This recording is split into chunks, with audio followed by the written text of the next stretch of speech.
Hello दोस्तों, मैं राजा यादव स्वागत करता हूँ आपका अपने YouTube channel SWR online classes में। प्यारे बच्चों, कैसे हो आप? कैसे चल रही है आपकी पढ़ाई? उम्मीद है आप भी बढ़िया होंगे और आपकी पढ़ाई बेहतर चल रही होगी। तो आज प्यारे बच्चों, आज हम आपके लिए लेकर आए हैं भौतिक विज्ञान यानी फिजिक्स 2023 का मॉडल पेपर, जो कि इसको हम प्रीवियस ईयर पेपर भी कह सकते हैं। 346 BW सेट है, ठीक है। और यह प्रयागराज के अंतर्गत आया था, ठीक है प्यारे बच्चों, प्रयागराज के अंतर्गत आया था, जो कि 151 नंबर कोड है। जैसे कि आपको पता है, यहाँ पर अनुक्रमांक यानी रोल नंबर डाला जाता है और यहाँ पर आपका नाम डाला जाता है, ठीक है। अब आइए देखते हैं कि इसमें हमको 70 में से 70 कैसे मिल सकता है। क्या क्या हम पढ़ें, कैसे पढ़ें कि हमें 70 में 70 मिल जाए आसानी से। तो जैसे कि आपको पता है, यह पेपर 3 घंटा 15 मिनट का होता है, जिसमें 15 मिनट आपको प्रश्न पत्र पढ़ने को दिया जाता है, ठीक है। देखिए यहाँ लिखा है प्रारंभ 15 मिनट परीक्षार्थियों को प्रश्न पत्र पढ़ने के लिए निर्धारित है, ठीक है। सभी प्रश्न करना अनिवार्य है। फिर क्या कह रहा है, इस प्रश्न में 5 खंड दिए गए हैं। देखिए आ, बा, सा, दा, या, यानी ABCDE, ठीक है।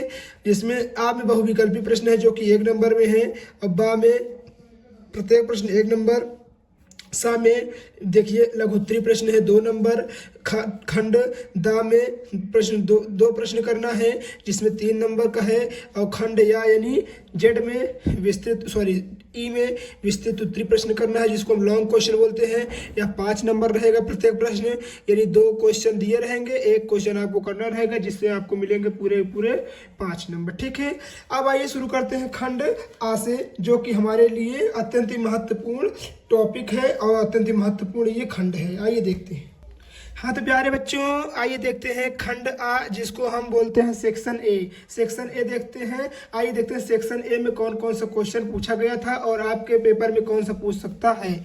तो जैसे प्रश्न नंबर 1 कह रहा है का एक इलेक्ट्रॉन जिस पर आवेश E तथा द्रव्यमान M एक असमान विद्युत क्षेत्र E में गतिमान है, इसका त्वरण ज्ञात कीजिए। यानी इसका ये जो आवेश E और द्रव्यमान M है, इसका जो विद्युत क्षेत्र में गतिमान है, इसका क्या ज्ञात करना है, इसका त्वरण ज्ञात करना है। क्या इसका त्वरण देखिए, क्या E/M होगा या E capital E upon M होगा, या तीसरा नंबर देखिए small m upon capital E होगा, या चौथा नंबर देखिए स्मॉल m अपॉन स्मॉल ई अपॉन स्मॉल m। जो आंसर सही होगा उसे आप टिक कर दीजिएगा, अगर नहीं आएगा तो कमेंट में ज़रूर बता दीजिएगा। और हाँ, इनका जो आंसर टिक है, ये देखिए, ये वाला आप मत करिएगा, आप अपने पर निर्भर रहिएगा, अपने से करिएगा, ठीक है।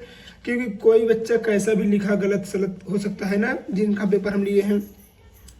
आइए देखते हैं खा नंबर 3, समान प्रतिरोध में श्रेणी क्रम में तुल्य प्रतिरोध R1, समांतर क्रम में तुल्य प्रतिरोध R2, और यदि R1 = N R2 है, तो N का न्यूनतम संभव मान होगा। क्या 1/9 होगा, 1/3 होगा, या 3 होगा, या 9 होगा। तो इसका जो आंसर सही रहेगा उसे आप बता दीजिएगा, नहीं तो कमेंट में कर दीजिएगा कि सर हमें ये क्वेश्चन नहीं आ रहा है, प्लीज़ बता दीजिए। तो इसका हम कंप्लीट सोल्यूशन लेकर आएंगे, तो आपको पूरा क्वेश्चन करवा देंगे। आइए देखते हैं गा नंबर प्रश्न क्या कह रहा है, एक समान चुंबकीय क्षेत्र में आवेशित किसी आवेशित कण के वृत्तीय पथ पर, मान लीजिए कोई आवेशित कण इसमें वृत्तीय पथ में घूम रहा है, जिसकी त्रिज्या अनुक्रमानुपाती होती है किसकी, कण के आवेश के, कण के संवेग के, कण के चुंबकीय क्षेत्र की तीव्रता के, या कण की ऊर्जा के, किसके अनुक्रमानुपाती होती है।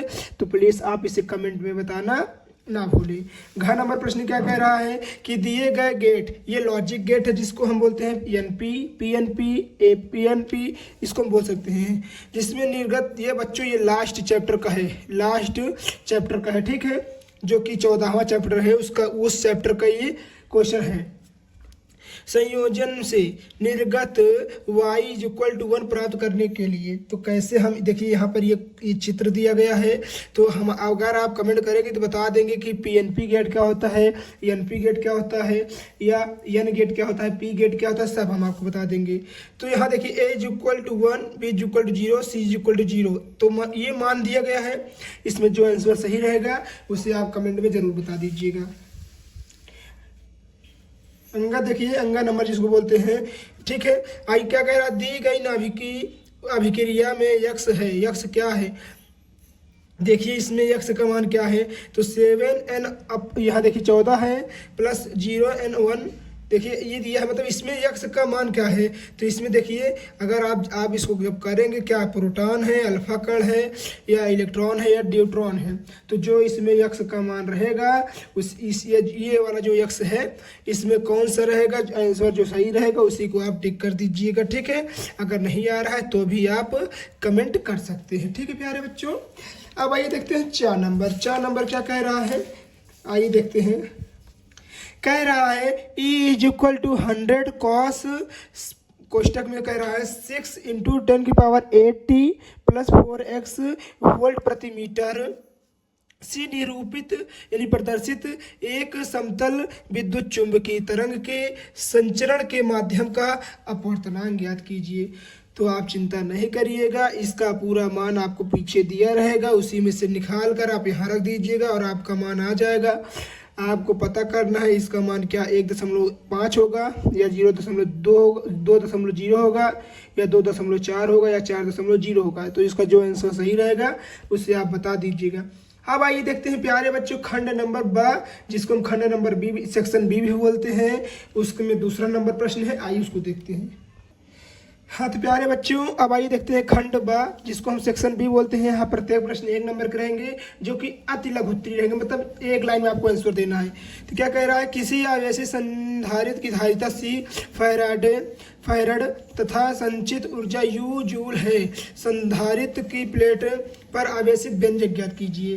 तो इसमें आपको व्यंजक ज्ञात करना है, आपको एक लाइन का इसका फार्मूला है प्यारे बच्चों, उसको लिख दीजिएगा, आपको आंसर मिल जाएगा। फिर क्या कह रहा है, विद्युत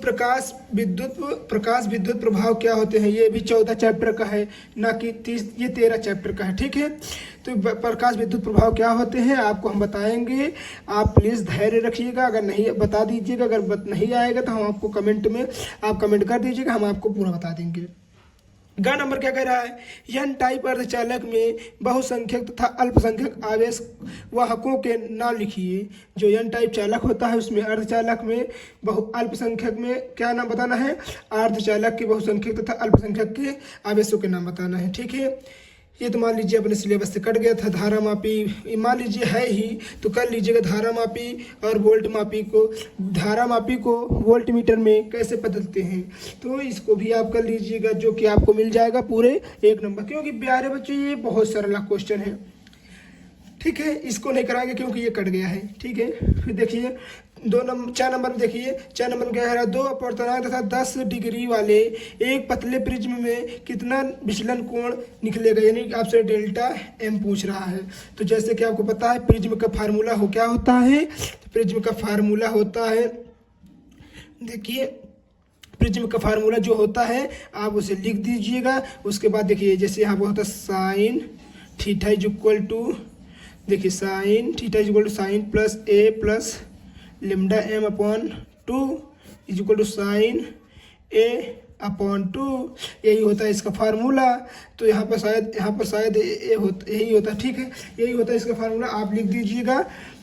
फिर तीसरा नंबर देखिए खंड सा यानी सेक्शन सी। तो कह रहा है यंग के द्विसुलेट प्रयोग में पर्दे पर अधिकतम व न्यूनतम तीव्रता का अनुपात 9:1 है। इसका यंग के द्विसुलेट यानी आपको यह पेपर 13 नंबर पाठ में 13 नंबर चैप्टर में मिल जाएगा, जिसमें इसका अनुपात 9:2 है। एक है स्लिटों के चौड़ाई में क्या अनुपात होना चाहिए, इसको बताना है, ठीक है प्यारे बच्चों। ग नंबर देखिए, खा नंबर देखिए, एक तार का प्रतिरोध 2 ओम है। अगर तार की त्रिज्या को खींचकर आधी कर दी जाती है तो तार का नया प्रतिरोध क्या होगा। देखिए ये बहुत अच्छा क्वेश्चन है, इसमें आपको कह सकता है तार की त्रिज्या खींचकर 2 गुनी कर दे तो नया प्रतिरोध क्या होगा, आपको ऐसा भी क्वेश्चन बन सकता है, ठीक है। तो आप चिंता नहीं करिएगा, आपको बस कमेंट करना है, हम आपको सब बता देंगे। फिर क्या कह रहा है ग नंबर में, एक प्रोटॉन तथा एक अल्फा कण समान वेग से एक असमान चुंबकीय क्षेत्र के लंबवत प्रवेश करते हैं, उसके परिणाम कालों का अनुपात ज्ञात कीजिए। मतलब कि जो एक समान चुंबकीय क्षेत्र है और लंबवत जो है अल्फा कण है, उसके दोनों को वेग को क्या करना है, उनके दोनों कालों को अनुपात में व्यक्त करना है। घ नंबर प्रश्न देखिए क्या कह रहा है। एक प्रकाश विद्युत सेल से एक वर्णीय बिंदु प्रकाश स्रोत को r दूरी पर रखने पर निरोधी विभव, जो इसका निरोधी विभव v होता है, v प्राप्त होता है। जब स्रोत को 3r दूरी पर रख दिया जाए तब निरोधी विभव का क्या प्रभाव पड़ेगा, उस अपने उत्तर को स्पष्ट कीजिए। तो जो मतलब कि जो r दूरी पर जाने पर उसका जो निरोधी विभव v प्राप्त होता है, तो 3 दूरी मतलब कह सकते हैं 3 r सेंटीमीटर दूरी पर जाने पर उसका क्या विभव मिलेगा, उसी ही स्पष्ट करना है। अब आइए देखते हैं नेक्स्ट खंड, सेक्शन ई सी हो गया, सेक्शन डी देखते हैं। आइए देखते हैं। अब आइए देखते हैं प्यारे बच्चों सेक्शन ड, जिसको हम सेक्शन डी भी बोलते हैं। खंड द है, सेक्शन डी है, ठीक है। चौथा नंबर प्रश्न रहेगा, जो कि प्रायः हर प्रश्न कितने नंबर में रहेंगे, 3 नंबर के। चित्र में दिए गए दर्शाए गए आवेशों के निकाय की कुल विद्युत स्थिति ऊर्जा ज्ञात कीजिए। इसमें देखिए 2 + 2 दिया है, Q - तो इसका देखिए ये लंबाई कितना है, ए और ए। तो इसमें कुल स्थिति ऊर्जा यानी U बराबर है 1/4 पाई एप्सिलॉन Q1 Q2 बटे r²। यही फार्मूला आपको लगा देना है, ये क्वेश्चन हो जाएगा। ख नंबर क्या कर रहा है, परस्पर लंबवत रखी r त्रिज्या की 2 संकेंद्रीय वृत्ताकार कुंडली के समान धारा I प्रवाहित करने पर उसके परिणामी चुंबकीय आघूर्ण का सूत्र लिखना है, जो कि अत्यंत ही इजी, सरल या कह सकते हैं आसान है। ग नंबर में क्या कह रहा है प्यारे बच्चों, तो ग नंबर कह रहा है कि विद्युत चुंबकीय तरंगे क्या होती हैं, ऐसी तरंगे जो एक जगह से दूसरी जगह एक सरल रेखा से न होकर गुजरे, उसे ही विद्युत चुंबकीय तरंग, ऐसे भी आप लिख सकते हैं। चित्र की देखिए, जैसे हम चित्र हमने बना दिया ना, तो चित्र की सहायता से समझाइए। जैसे आप चित्र बना दीजिएगा, समझा दीजिएगा। ये तरंगे अनुप्रस्थ प्रकृति की होती हैं। एक होता है अनुप्रस्थ प्रकृति और एक होता है दीर्घ प्रकृति, ठीक है। आपको दोनों याद करके जाना है कि कुछ भी आपसे एग्जामिनेशन में पूछ सकता है। घ नंबर क्या कह रहा है, संयुक्त सूक्ष्मदर्शी का नामांकित चित्र बनाइए कि जब अंतिम प्रतिबिंब अनंत पर रखा हो, सूक्ष्मदर्शी की आवर्धन क्षमता किन कारकों पर निर्भर करती है। तो आपको सूक्ष्मदर्शी की आवर्धन क्षमता ज्ञात करनी है, जो कि आपको पूरे 3 नंबर देकर जाएगी। ड नंबर देखिए, अंगा नंबर देखिए, किसी विशिष्ट परमाणु का ऊर्जा स्तर आरेख चित्र में प्रदर्शित है। स्तर C से A उत्सर्जन संक्रमण में 1000 एंगस्ट्रॉम तथा C से B उत्सर्जन संक्रमण में 5000 एंगस्ट्रॉम तरंग दैर्ध्य प्राप्त होती है। B से A तक उत्सर्जित तरंग दैर्ध्य की गणना कीजिए। जैसे ये चैप्टर आपको परमाणु वाले चैप्टर मिल जाएगा, जो कि हमारे एग्जामिनेशन दृष्टिकोण से अत्यंत ही महत्वपूर्ण है, ठीक है प्यारे बच्चों। अब आइए देखते हैं क्वेश्चन नंबर 5। क्वेश्चन नंबर 5 क्या है, ठीक है, आइए देखते हैं। तो कह रहा है कि एक वायुयान के पंख फैलाव की लंबाई L है। मान लीजिए कोई एक जहाज है, उसकी लंबाई क्या है, L है, L मीटर है, तथा यह v मीटर सेकंड प्रति सेकंड के वेग से उत्तर दिशा से दक्षिण दिशा में उड़ रहा है। यदि पृथ्वी के चुंबकीय क्षेत्र की क्षैतिज घटक H वेबर प्रति मीटर स्क्वायर तथा पंखों के सिरों के बीच प्रति विद्युत वाहक इलेक्ट्रॉन E वोल्ट हो, तो उस स्थान पर नमन कोण व्यंजक ज्ञात कीजिए। नमन कोण एक होता है और एक होता है अवनमन कोण, एक होता है नमन कोण, ठीक है। नमन कोण होता है और एक उन्नयन कोण होता है, उन्नयन कोण होता है। 2 प्रकार के कोण होते हैं, जो कि आपको ये 7वें चैप्टर से 8वें चैप्टर के बीच मिल जाए, 7वें चैप्टर मिल जाएगा। आपको इसको कर लेना है, नहीं आएगा तो कमेंट कर दीजिएगा, ठीक है दोस्तों। आइए देखते हैं खा नंबर प्रश्न क्या कह रहा है। चित्र में प्रदर्शित तार AB का प्रतिरोध 12,000 ओम है, जिसके सिरों के बीच 220 वोल्ट का विभवांतर लगाया जाता है। देखिए आपको यहाँ पर R का मान पता चल गया कितना है, 12,000 है। V का मान पता चल गया 220 वोल्ट है। तो वोल्ट मीटर V का प्रतिरोध है, यानी कह सकते हैं कैपिटल, इसको R1 मान लीजिए, इसको R2 मान लीजिए, 6,000 ओम हो गया। फिर अगर तार पर बिंदु C बिंदु 1/4 दूरी है, वोल्ट के पाठ्यांक ज्ञात कीजिए। नहीं, हमको V निकालना है, तो ये हमारा V1 हो गया, ये भी हमारा V2 हो गया। तो फार्मूला लगा दीजिएगा V1/V2 R1/R2। आपको पूरा आंसर निकल कर इसी पर आ जाएगा। ठीक है प्यारे बच्चों, ये देखिए कितना इजी क्वेश्चन है और कितना नंबर का है, 3 नंबर का। बच्चे चित्र देखकर इसी में घबरा जाते हैं और गलत कर बैठते हैं। ग नंबर क्या कह रहा है, एम्पियर के परिपथीय नियम की सहायता से एक लंबे सीधे धारावाही चालक तार के कारण किसी बिंदु पर चुंबकीय क्षेत्र का सूत्र व्यंजक ज्ञात कीजिए। तो एम्पियर का पहले परिपथीय नियम ज्ञात करना है आपको। देखिए, फिर उसमें सीधे धारावाही चालक प्रतिरोध, एक मान लीजिए कोई सीधा धारावाही चालक प्रतिरोध है, इसमें अगर कुछ चुंबकीय क्षेत्र उत्पन्न किए जाए तो इसमें क्या उत्पन्न होगा, विक्षेप उत्पन्न होने लगेगा। तो इसी प्रकार आपको करना है, आप कर लीजिएगा। उम्मीद है नहीं कर पाएंगे तो आप कमेंट भी कर दीजिएगा। चित्र में घ नंबर देखिए, चित्र में प्रदर्शित एक पारदर्शी गुटके, जिसको हम स्लैब बोलते हैं, के पृष्ठ AB पर प्रकाश की किरण 90 डिग्री कोण पर आपतित हो रही है। यहाँ देखिए ये चित्र है, देखिए प्रकाश किरण एक 90 डिग्री कोण पर आपतित हो रही है। ठीक है, गुटके के पदार्थ के न्यूनतम अपवर्तनांक यन का मान ज्ञात कीजिए, जिसमें आपको यहाँ पर यन है, इसका मान ज्ञात करना है। जबकि प्रकाश किरण ऊर्ध्वाधर पृष्ठ BC यानी ऐसे पढ़ रही है। देखिए यहाँ देखिए ऐसे पढ़ रही है ना। पूर्ण आंतरिक परावर्तन होता है। आप पूर्ण आंतरिक परावर्तन वाले पूरे न्यूमेरिकल कर लीजिएगा, उसी में से आपको मिला है। देखिए यहाँ देखिए, अगर उसको नहीं कर पाते हैं तो हम भी दिया है आपके लिए और ही अच्छा रहेगा। कह रहा 10 सेंटीमीटर वक्रता त्रिज्या का कांच, यानी NG बराबर 3/2। ठीक है, 2 द्वितल लेंस संपर्क में रखे हैं। दोनों लेंसों के बीच, जिसको NW बोलते हैं, यानी अपवर्तनांक किसका, वाटर में, ठीक है, भरा है। संयुक्त लेंस की क्षमता तथा प्रकृति ज्ञात कीजिए। तो संयुक्त लेंस की क्षमता ज्ञात करना है, यानी क्षमता बोले तो यम ज्ञात करना है आपको। ठीक है, तो ये आपको कुछ चित्र दिया है कुछ इस प्रकार, आपको आंसर करना है। जैसे m = V/U होता है, उसी प्रकार N1/N2 भी होता है। ठीक है, देखिए गॉस के नियम का प्रयोग करते हुए अनंत लंबाई के एक आवेशी साधन के तार के कारण उत्पन्न विद्युत क्षेत्र का सूत्र ज्ञात कीजिए। तो प्यारे बच्चों, यह डेरिवेशन हमने करवा दिया है। आप जाकर हमारे चैनल SWR ऑनलाइन क्लासेस पर डेरिवेशन सीरीज पर देख सकते हैं। ठीक है, अब आइए देखते हैं, खंड द हो गया है, डी हो गया, अब खंड ई देखते हैं। आइए देखते हैं खंड या, जिसको हम खंड ई भी बोलते हैं। यह लास्ट खंड है जो कि अत्यंत महत्वपूर्ण है और 5-5 नंबर के रहेंगे। प्रकाश विवर्तन क्या होता है आप इसको बताएंगे, 2 नंबर। एक स्लिट के कोणीय प्रकाश के विवर्तन के प्रतिरूप प्राप्त केंद्रीय उच्चिष्ट कोणीय प्रिज्म के चौड़ाई का सूत्र ज्ञात कीजिए। 2 नंबर इसमें मिल जाएंगे। विवर्तन के प्ररूप तीव्रता का चित्र बनाइए, इसमें 1 नंबर मिल जाएंगे। तो आपको मिल जाएंगे टोटल 5, यानी 2 + 2 + 1 मिल गए ना।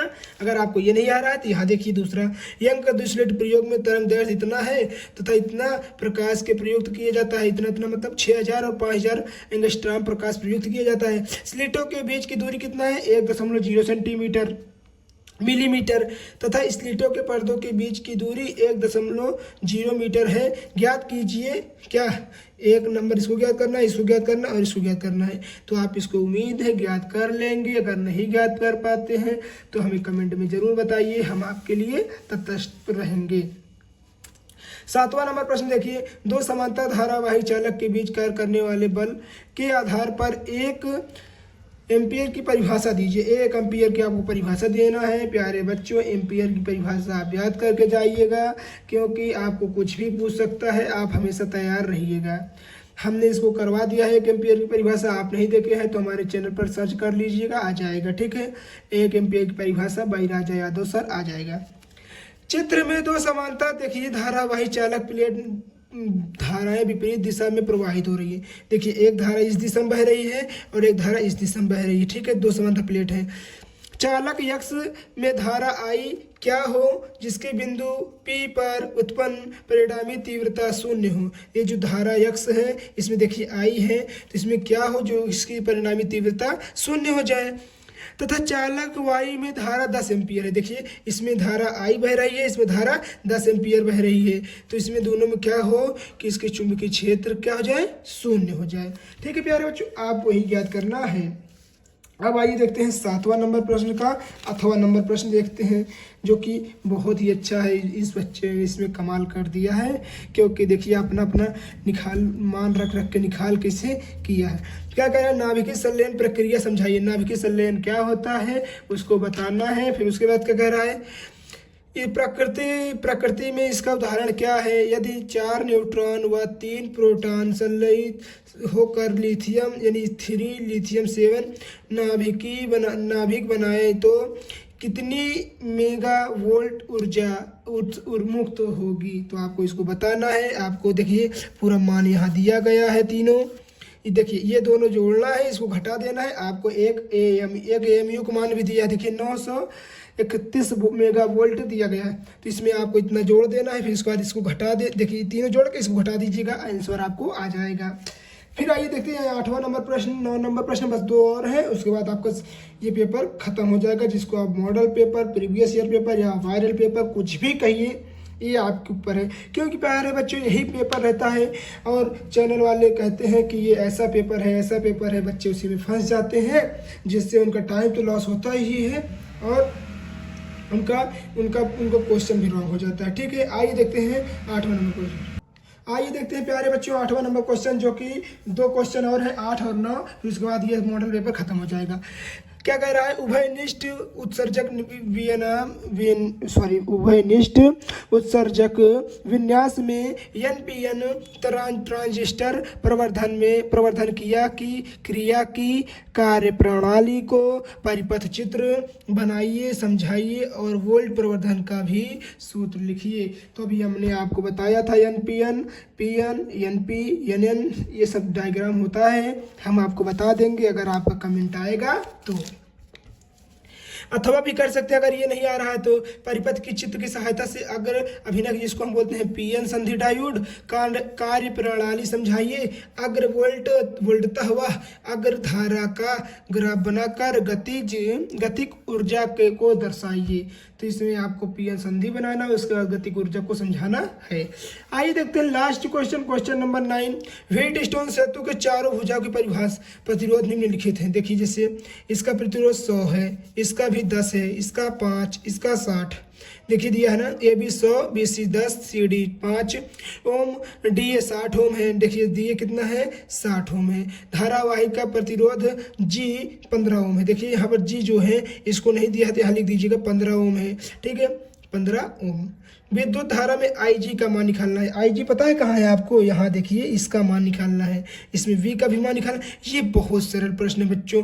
P/Q = R/S, यही इसका मान होता है। आप इसी को रख लीजिएगा और कर लीजिएगा, बहुत अच्छा क्वेश्चन है। आपको ये समझ लीजिए फ्री का है। अगर ये भी नहीं आ रहा है तो यहाँ देखिए अथवम भी दिया गया है। अथवम क्या कह रहा है, चित्र में दर्शाए गए परिपथ में अस्थायी अवस्था में दोनों संधारित्र पर सचित्र आवेश तथा विभवांतर प्लेट के बीच की गणना कीजिए। देखिए इसमें R, ये देखिए इसको क्या बोलते हैं पता है, आंतरिक प्रतिरोध। आंतरिक प्रतिरोध हमारा 1 ओम, फिर प्रतिरोध हमारा 5, फिर 6, फिर यहाँ देखिए इसको क्या बोलते हैं पता है, इसको बोलते हैं धारिता। ये 3 माइक्रोफैरड और 3 माइक्रोफेरेड, 2 माइक्रोफेरेड और 3 माइक्रोफेरेड धारिता दे दिया है। तो प्यारे बच्चों ये क्वेश्चन कंप्लीट हुआ। अगर देखिए एक बार हम आपको एक चीज़ बता देना चाहते हैं। हाँ, तो बहुत बच्चे कमेंट करते हैं सर हमको इसका मात्रक बता दीजिए। तो प्यारे बच्चों आप चिंता नहीं करिए, यहाँ देखिए भौतिक नियतांक यानी कह सकते हैं कि इसमें पूरा आपको मात्रक दिया रहेगा। आपको मात्रक से कोई चिंता नहीं करने की, क्योंकि प्यारे बच्चों मात्रक इसमें सब दिया रहेगा। आप यहीं से देख कर लिख लीजिएगा, ठीक है। अगर वीडियो आपको अच्छी लगी हो तो प्लीज़ वीडियो को लाइक कर दीजिएगा एंड चैनल पर न्यू है तो चैनल को सब्सक्राइब करके अपने भाइयों और दोस्तों तक अवश्य शेयर करें, क्योंकि अभी आपको आपके भाइयों शेयर करेंगे आपके भाइयों तक और दोस्तों तक। जब शेयर करेंगे तो वो भी आपको इम्पोर्टेंट प्रश्न मिलेगा तो वो भी आपको शेयर कर देंगे, ठीक है। तो प्यारे बच्चों मिलते हैं किसी नेक्स्ट वीडियो में, तब तक के लिए जय हिंद जय भारत।